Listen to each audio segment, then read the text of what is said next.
19 million. This is the number of first-degree connections our employees have on LinkedIn.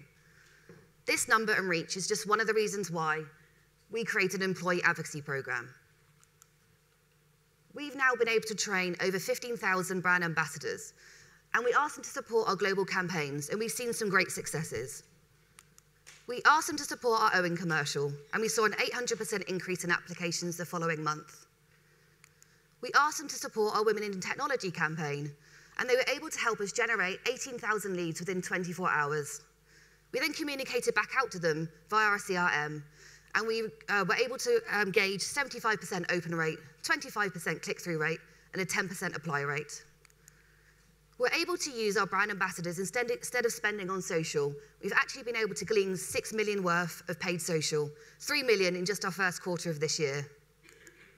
We now operate the 3-2-1 rule because we now understand what our candidates are really interested in hearing about. So we share 3 pieces of content that are smart, to 2 pieces of content around thought leadership, to just 1 piece of content around jobs. We've been able to allow our employees to tell their why they do what they do, what impact they have on the organization, and what impact they have on the world. And we believe this helps with retention.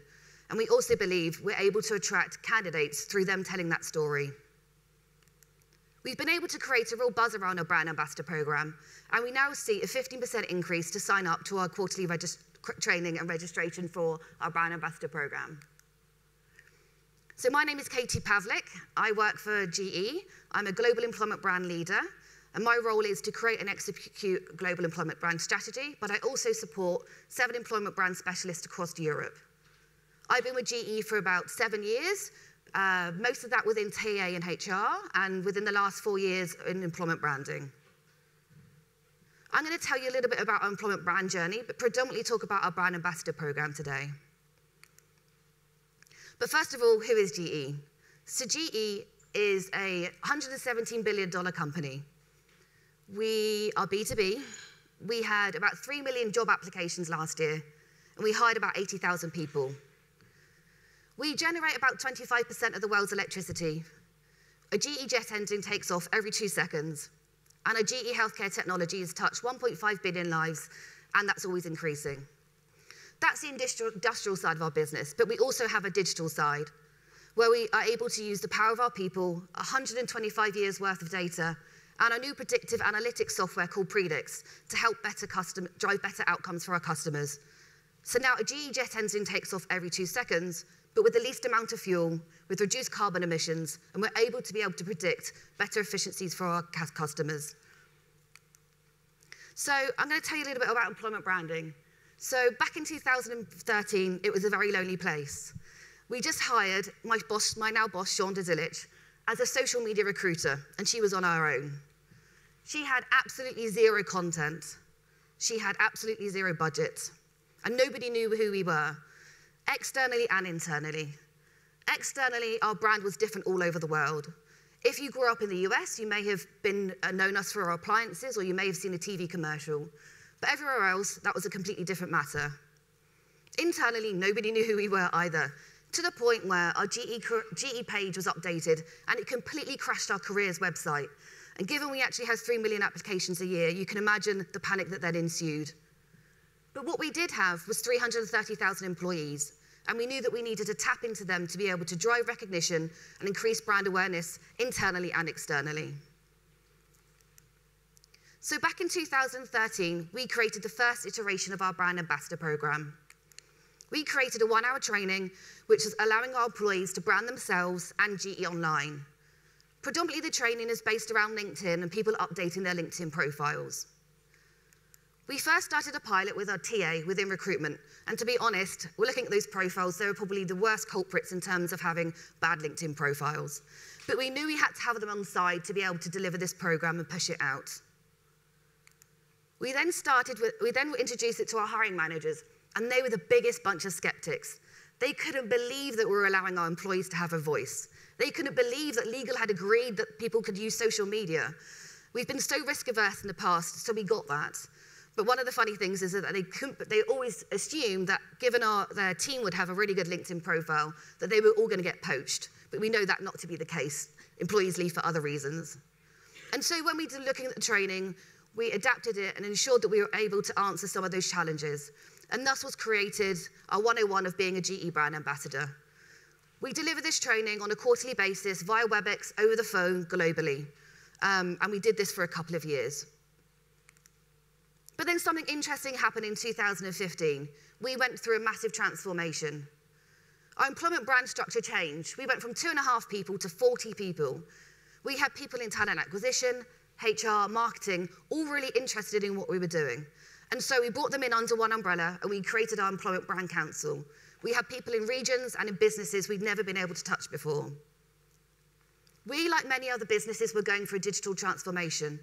And we had created a new business ourselves, GE Digital. And so we were moving away from being just an industrial company to a digital industrial company. And we needed to be able to deliver that message externally. Trust has been at an all-time low. As we know from the previous presentation, if you look at the Edelman Barometer, people don't care about what organizations are saying. They only trust their friends and their family. And with the rise of places like Glassdoor, we knew whatever message we had to deliver had to be authentic and transparent. We were moving away from being job-led to being more brand-led and to be more candidate-focused. And so we wanted to make sure that when we were on this journey, that we were allowing our employees to tell their stories and tell their why. We were also going through a massive cultural change. We actually changed our values internally, and they've not been changed for about 20 years. And so we were moving forward, we were moving at a different pace, and we also changed the way we delivered performance development. And we knew, again, this was something we wanted to get across externally. So what did we do? So first of all, we had a look at our training, and we didn't change a lot of it. One thing we did introduce is we wanted our employees to understand the behavior of sharing content externally. The bulk of the training basically stayed the same, but the message changed, because when we were into doing the training at the beginning, we were delivering it to mostly TA and HR and hiring managers, but we wanted to actually push it out to all of our employees. And so we had to flip it on its head and talk about what's in it for them. And still people think that LinkedIn's about just finding jobs. So now we talk about how they can meet people just like them, they can grow their knowledge, they can keep an eye on what their competitors are doing. And this is where we got a lot more buy-in, because let's face it, most employees don't really care about HR, about talent acquisition, or branding. They care about what's in it for them. One of the major things that helped us get a lot more reach, and what we believe is we're able to influence people internally and externally, is allowing our employees to tell their why. So we had this one employee, a GE healthcare lady, and she wrote, I'm a GE healthcare technical writer. I mean, I don't even know what that means that I work for GE. And so now this is what she says. I write the manuals that give doctors and nurses the assurance they're running the machines correctly the golden hour after a baby is born. I write the manuals that give parents the assurance that the person they love the most is getting the best possible healthcare. To me, that's her purpose. That's why she gets up every day and goes to work. We know that is why she comes to work every day, and we understand that's going to help with retention. But we also believe this story will help attract candidates, because we know certain generations want to make a difference to the world we live in today. We also wanted to embed this across all our the employee journey. So we actually got in touch with the learning, and we introduced it into many different learning platforms. We introduced it into the new employee orientation, so every single new employee goes on this training, and so they understand that it's okay to be on social, and that we recommend them to go on this training. We introduced it into our hiring manager training, and also into our leadership and executive training. So regardless of what journey somebody was on within GE, they knew about this program. But what gave us much more reach was the train the trainer method. Now we had a council of 40 implement brand folks. We were able to train them up to deliver this training. So now, where we were delivering this globally on a WebEx on a quarterly basis, we have people in region that can go back to their business, their site, and deliver this training in their local language. They could deliver it face-to-face, and we were also providing them with the tools to do it, but we were allowing them to actually make some local changes to the slides to ensure that it was encompassing that particular culture and region. We had to create a whole bunch of tools for them to be able to do that. And this is actually a clip or a little bit of a snippet of our employment brand website that we have today, which has everybody in GE has access to on our HR portal. But what we actually did, first of all, we wanted to ensure that employees had an opportunity to socially share. So we created a weekly content mailer, really, really simple. Goes out every week on a Monday morning when we get together all the content that marketing have created. So YouTube videos, GE reports, GE newsrooms, and put it all in one place, and then it goes out to them and they can simply share. That's been going for a couple of years now and still works quite well. We then introduced this year LinkedIn Elevate because we wanted people to be able to access and socially share really quickly. We then also introduced online registration to our quarterly training, so people could sign up to a training to a time and date that suits them, because not only were we offering it on a quarterly basis, we were offering it in 3 different time zones. And what we were able to do with this information was also look at people who had attended the training. So what business, what region, what function, and then we're able to use that data to understand which businesses and areas and functions we should then focus on to then get more people trained to be brand ambassadors. As I said, we created this website for everyone to have access to. You know, what's important is that people are able to learn in a way that suits them and at a time that's suitable for them. So it doesn't replace a quarterly training, but there's a load of videos and how-to guides that will keep them entertained between when they start to be interested in it and actually going on the full training. When people have been on the training, we need to keep those brand ambassadors engaged. So we actually have a monthly call, a hints and tips call. Anyone can join it. And basically, we just keep people up to date with what's going on in social media. So it's been a really, really long journey for us. We haven't got it all perfect, you know, from the beginning. 1, we didn't have the resources. 2, we didn't have the money. But obviously those things in the business that were actually changing kind of created a perfect storm to put more time and effort and for us to be able to get credibility for the program. A lot of things that we learned. So, you know, I talked about earlier how we wanted to get people to share content externally on our behalf. It's, you know, we've gleaned so much money without paying anything for people to do that. And, you know, we were going around in circles for ages trying to identify what is the best tool for somebody to do that. We had a weekly distribution list, which we still use. We had Elevate, and we also had an internal app called Eddy, which is an internal communication tool, which is on every GE device. And we were going around in circles trying to figure out which is the best one. But then we realized, actually, who cares? It doesn't really matter. We just want to teach the behavior of people to understand why they should socially amp content out for us and for themselves. Partnerships have been really key for us. They've been very powerful, and that's from a leadership perspective and from a marketing perspective. So from a leadership perspective, we actually created a country leadership model, whereby we would go to the most senior person within that country and ask them to advocate our program. Today, everyone said yes, but what we would then do is go on, look at their LinkedIn profile and make sure theirs was up to date. We'd then sit with our executive team and do exactly the same thing, ensuring we had buy-in. And then, best of all, the country leader would then send out an all-employee email about it, how he's updated his LinkedIn profile, how we offer training, and you should all do it. And we wanted it to also create a buzz, right? You know, I think if your boss is doing something, you want to do it too. And all of this training I failed to mention was actually it's all voluntary. You know, we can't make people go on this training. People will want to go on it or they don't want to go on it. But we want to make it so that it feels, if they don't go on it, then they're missing out on something. Our partnership with marketing has been interesting. We're reporting to talent acquisition, and it's something we're still developing and something we're learning along the way. Now we own our GE Careers webpage, so we know that's not going to crash anytime soon. But you know, we're the new kids on the block in employment branding. We had to build up our credibility, improve and show some data. And so eventually we were able to get in the room with one of our marketing directors. And we told her how 75% of our employees are on LinkedIn.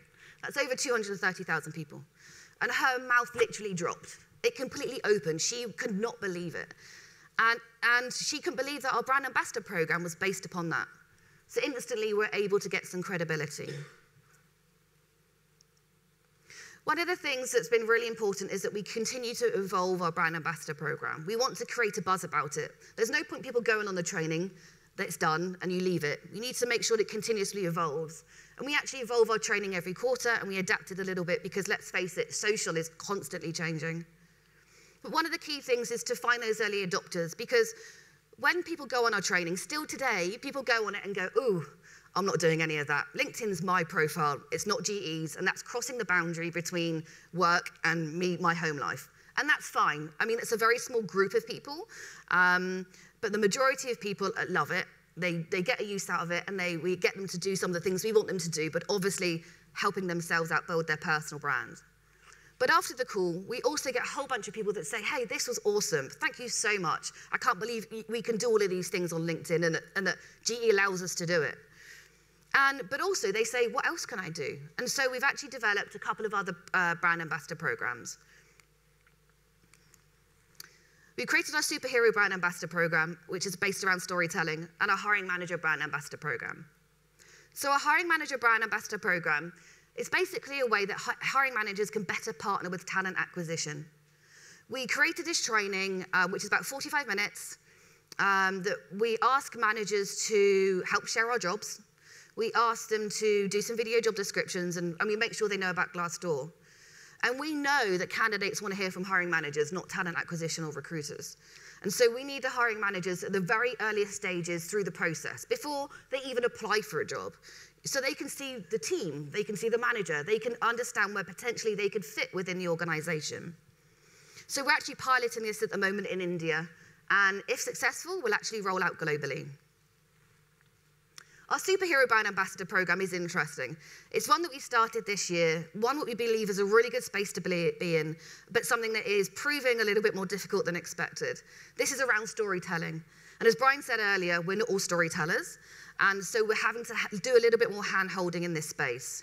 But again, this is a snippet from our employment brand website, again, accessible to everybody, where we are trying to get people to tell their why, but understanding why they should tell their why it's good for them to sit back, take a breath, look at where they've been, and think about where they're going, and also drive some recognition for the skills that they have.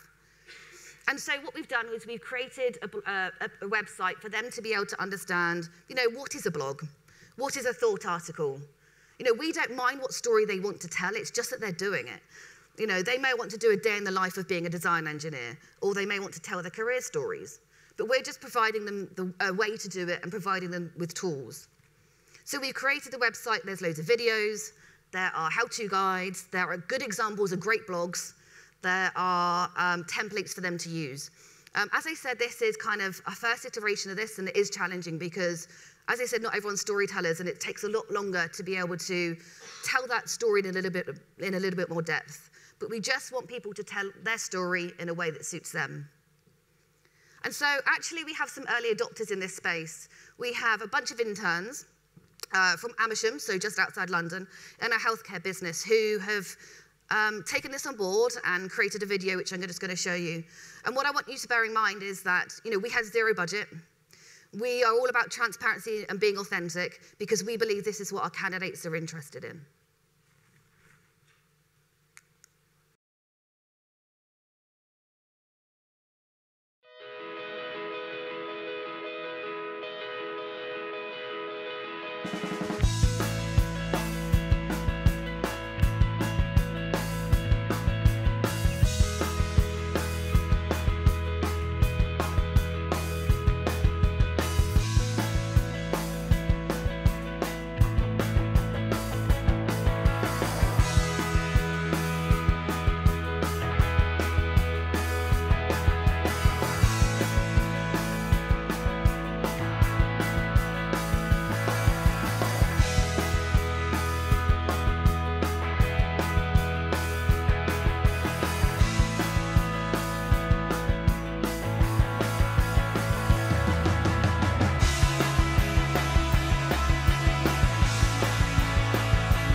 actually use that for our intern hiring. And we really believe that that's what candidates want to see. They want to hear from their peers. They want to know what it's like to work for our organisation. I just love that, though. It's very typically British how they end up in a pub at the end of the day. So, okay, so what's next for 2018? Well, we spent a lot of time and effort with LinkedIn, and we realised that this is where a lot of active candidates are, and we need to be in the passive space. And given the issues we had initially when we first started the program around people not wanting to use their LinkedIn profile for work purposes, we haven't touched a lot of other social media. But now things have changed over the last 2 years. It's kind of everyone has a phone, everyone's being digital or trying to be digital. And so we want to explore different channels. So we're going to be looking at Facebook and Twitter for 2018. We believe that developing that storytelling aspect, the superhero brand ambassador program, is super, super important for us going forward. We know those impact stories, those why stories, are what people want to hear about. We know those stories resonate with people externally. And ideally, we would love to invest in some tech to help us along the way. And we all know there's some really good platforms out there for you to be able to invest in. So in terms of takeaways, I think, when people look at GE, they think, oh gosh, they've got it all figured out, right? They have so much money, but it's not the case, not everywhere anyway. So if you have a budget, great, invest in some technology. If you don't, then you need to create some tools to be able to back up what you're doing. We had buying from legal at the beginning, but we didn't have buying from marketing. So if you're starting out on your brand ambassador journey, then make sure you start with both of them. It will just help you along the way. And it doesn't have to be perfect. Ours absolutely was not perfect. So just start with a pilot, and iterate along the way. But start with TA, start with HR, because they have to advocate what you're doing, and they have to help start pushing this program out on your behalf. You also need to allow for regional adaptations. Given we're a global organization, we have different businesses, different locations. And, in some locations, our training wasn't resonating because our slides were very US-centric. Even down to the colors of some of the slides. In India, they're interested in different visuals. In China, they use WeChat. So we had to make sure that regardless of where we were pushing this training out, we had somebody in region helping us to be able to adapt it to what suits that audience. And find those leadership advocates. They have been the biggest influencers. They've been the biggest driver for us to get the reach. Just find that one person that loves social media and gets employment branding, and allow them to help push and drive this program out for you. Employment branding and talent acquisition absolutely can't do this on their own. So thank you very much for listening to me today. My name is Katie Pawlik. You can get me at LinkedIn, and I'm here for the rest of the day. I'd love to carry on these conversations with you. There is a case study as well, which goes into a little bit more detail about that particular website. And then actually, we've given you the slides. Well, not you, they've actually been out on social for about 6 months. But it's important to note about the slides when you're looking at them. One, they've probably been updated since, but it's not around the slides. That's really the tool. What it's about is giving that message that it's okay for people to be on social, and it helps them drive their personal brand and also helps the organization as well. Thank you very much for listening to me today.